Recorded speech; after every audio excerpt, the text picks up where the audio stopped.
a palavra de Deus. Dirigido por Deus e com muita sabedoria, o irmão Swaggart reuniu esses comentários bíblicos para ajudar os crentes. Os comentários da Bíblia, elaborados por James Swaggart, podem ser considerados um dicionário bíblico, uma enciclopédia bíblica. Com esses recursos, você terá a oportunidade de se aprimorar. Para fazer o seu pedido, ligue ou visite o site.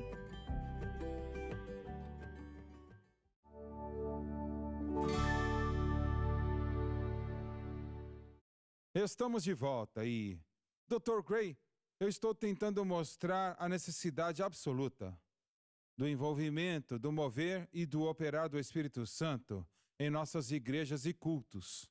E eu sinto que é importantíssimo. Sim, se não estiver lá, existem poucas coisas, se houver algumas coisas que serão feitas pelo Senhor ou para o Senhor. E eu não sei. Bom, eu sei. Mas quanto que o batismo no Espírito Santo, que é diferente do que o Lauren explicou um pouco antes, porque todas as pessoas que são salvas, eles têm o Espírito Santo, que entra no seu coração e na sua vida para habitar para sempre. Claro, mas isto não é o batismo com o Espírito Santo. E, de qualquer forma, vamos voltar para o meu pensamento original. Eu não sei, você foi criado numa igreja pentecostal, então você, na verdade, nunca foi para qualquer outra igreja? Não. Mas deixa eu fazer esta pergunta, então. Você foi para um seminário que não era um seminário pentecostal, correto? Uhum. Qual que é o seu pensamento em relação a essas pessoas? Eu fui para 2 seminários diferentes. Eu fui para um seminário liberal e um seminário conservador. O seminário liberal não tinha nenhuma medida do Espírito Santo trabalhando lá. Nunca sentiram nada, ninguém nunca falou sobre isto. Com licença, eles pensavam que as pessoas pentecostais eram loucas e assim? Um pouco sim. Um pouco loucos. Mas eles eram liberais, eles eram meio que tolerantes. Uhum. Mas, sabe, eles não celebravam nada, mas eles reconheciam que nós éramos da Assembleia de Deus. Haviam 3 ou 4 de nós lá, alunos naquela escola. Eles te tratavam com respeito? Sim, tratavam. Nos tratavam com respeito. E, sabe, e eles perguntavam alguma coisa sobre o Espírito? Eu não me lembro de eles mostrarem nenhum interesse. Eles entendiam que nós críamos, especialmente o orar em línguas, eles entendiam isso. Eles rejeitavam esta ideia e pensavam, sabe, que era uma loucura, mas quando eu fui para o Seminário Batista, eu percebi que eles eram muito devotos naquela escola, fortemente pregando a palavra e a ênfase na conversão, uma ênfase muito forte na santificação, muito forte na palavra, todas as medidas do Espírito Santo, a não ser as línguas. Eles não queriam as línguas, é claro, mas todas as outras coisas eram maravilhosas, de certa maneira. Mas eles não tinham o tipo de louvor que nós éramos acostumados, né? Como pentecostais gostamos de agitar e pular e saltar um pouquinho, bater palmas e gritar aleluia. Sabe como é que é? Várias vezes. E eu não vi nada disso no Seminário Batista. Não. Eu escutei uma pregação muito boa, muito forte, uma pregação bíblica de convencimento. Você sente que... E isto foi o quê? 30 anos atrás? 40? 105? Você está revelando a minha idade. Bem, eles ainda estão continuando nesta linha? Alguns sim. Porque você sabe que a igreja, que é muito conhecida, chamada Saddleback, na Califórnia, é a igreja que estabeleceu as igrejas neoliberais. O pastor daquela igreja foi para o mesmo seminário que eu fui, que é o Seminário Batista Southwestern. E quando você pensa nele, e você pensa no Dr. W. Chisholm, da Primeira Igreja Batista de Dallas, é uma grande diferença. O Chisholm era um pregador. Era mesmo. Poderoso. Eu troquei cartas com ele antes dele falecer. Eu me encontrei uma vez com ele no hospital, eu fiz uma obra de hospital, e ele é pequenininho, ele tem 1,60 m. É um homem pequeno. Eu não sabia disso, mas nós compramos algumas coisas da igreja dele, e ele me escreveu uma carta muito bondosa. Mas, de qualquer forma, Qual que é o seu pensamento em relação, entre parênteses, igrejas neoliberais? Bem, eu acho que na maioria estão negando e evitando o Espírito Santo e o seu poder, né? No nível da conversão e no batismo com o Espírito Santo também. Eu passei por uma Assembleia de Deus, eu fui para 2 ou 3 igrejas quando eu estava indo e voltando para a Europa, e nós visitamos igrejas lá, porque, sabe, eu não era um pastor por 5, 6, 7 anos lá. Então eu visitei algumas igrejas, mas 2 ou 3 igrejas que eu visitei, que eram meio que neoliberais, igrejas da Assembleia de Deus, eu fiquei tão desapontado, irmão Swaggerts, extremamente desapontado. Na adoração, era como se, olha, não tinha um toque do Espírito Santo. O que o pastor tinha para dizer em termos de anúncios, nada disso era algo especial. E aí depois ele teve uma conversa, né? Ele não pregou, só teve uma conversa. Foi absolutamente patético. E eu saí daquele lugar dizendo, o que está acontecendo? O que está acontecendo aqui com nossas igrejas? O lugar estava cheio, eles tinham 3 ou 4 cultos, sabe, mais de 5.000 pessoas. E aí eu fui para um outro lugar, e eventualmente eu apelidei a igreja da tatuagem, porque eles tiravam fotos das tatuagens das pessoas e colocavam nas paredes. Hã? Para... O quê? Para quê? Sei lá, eu acho que uma tatuagem para celebrarem as cores, ou o diagrama, ou sei lá para que servia.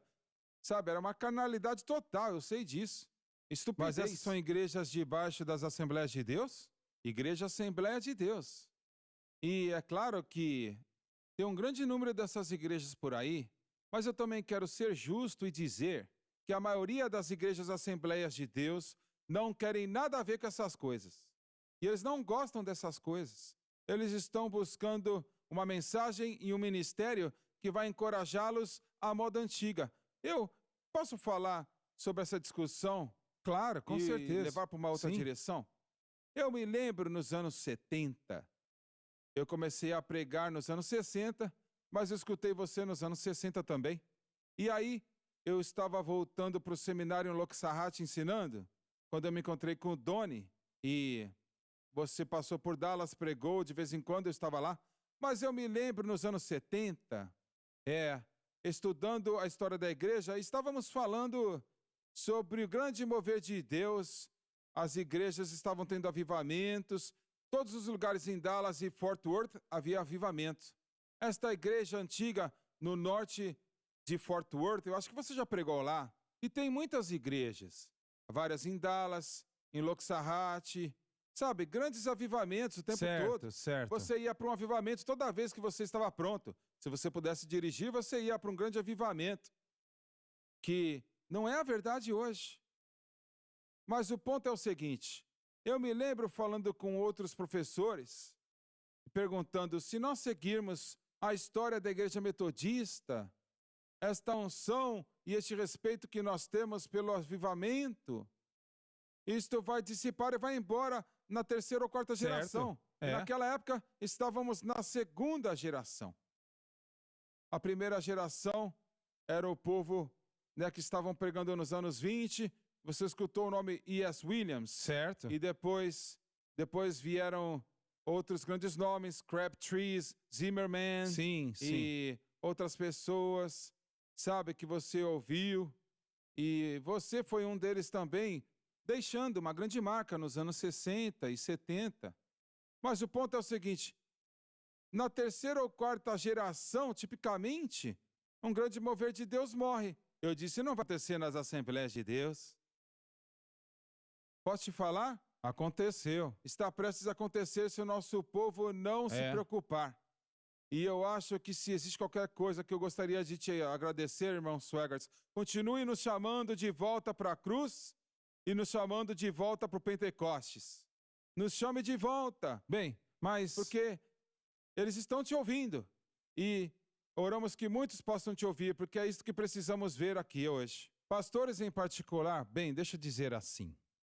Me disseram outro dia, sabe, se é verdade ou não, é claro que eu não sei, eu estou perguntando. que a maioria das grandes igrejas agora das Assembleias de Deus se tornaram neoliberais. A grande maioria, eu acho que isso é verdade. Isso é muito triste. Olha, não todas, mas você lembra daquela igreja de Oak Cliff, Assembleia de Deus em Dallas? Eu já preguei várias reuniões lá. Você tocou Dallas de maneira poderosa naqueles dias. Centenas, milhares ainda lembram do seu ministério lá? A igreja se mudou para Red Oak e eles nem queriam que eu fosse pregar para eles, viu? Eles me disseram isso outro dia, não sabia se era verdade ou não. Eles são neoliberais agora. E eu conheci o pastor lá, ele era um jovem, muito bom, mas ele tem que entender o que o seu avô estava pregando. Eu sei quem era o seu avô. Sabe, pegue a unção que o avô dele tinha, que trouxe o avivamento. E eu quero mencionar outra coisa também. Se o pentecostalismo morrer, o que eu quero dizer é o seguinte, olha o que aconteceu com a igreja metodista. Mas o Espírito Santo não desistiu da igreja, porque pessoas começaram a orar nos anos 1880, 1890, e nos anos 1900, e aí veio o avivamento da Rua Azusa. É, certo. Então pense sobre isto. A grande igreja metodista, ela também passou por essas gerações e passou pela mesma situação. Mas Deus, ele vai ter um remanescente, certo? Que o ama, o deseja, o busca e tudo mais. E existem pessoas aí fora e pregadores também amam a Deus de todo o coração. E é verdade, isto é um tempo difícil. É difícil, né? Seria errado dizer que não é e ignorarmos a situação. Existe uma sequidão espiritual no mundo. Agora, muitas poucas pessoas estão nascendo de novo. Eu creio, do que qualquer outro tempo, bom, pelo menos da minha vida. Poucos crentes estão sendo batizados com o Espírito Santo. Provavelmente, os cultos de sábado e sexta-feira à noite, na conferência de jovens, mais pessoas foram batizadas com o Espírito Santo nesses dois cultos do que todo o resto da igreja, provavelmente no mundo. Eu sei que isto é algo muito forte, mas eu creio que infelizmente é verdade. Sabe, porque não tem muitas pessoas sendo batizadas com o Espírito Santo. Vamos continuar no próximo programa, aonde paramos hoje. Não perca por nada neste mundo.